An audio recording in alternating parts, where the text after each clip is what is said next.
আইসো বাবা গুরু মুর্শিদ গানের এই আসর, উত্তরে বন্দনা করি পাহাড় পর্বত।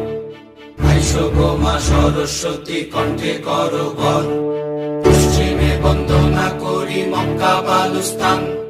চারিদিকে সুধী জনে জানাই সালাম, দক্ষিণে বন্দনা করি সমুদ্রের খেলা। সবে মিলে চলো যাই চড়কের মেলা।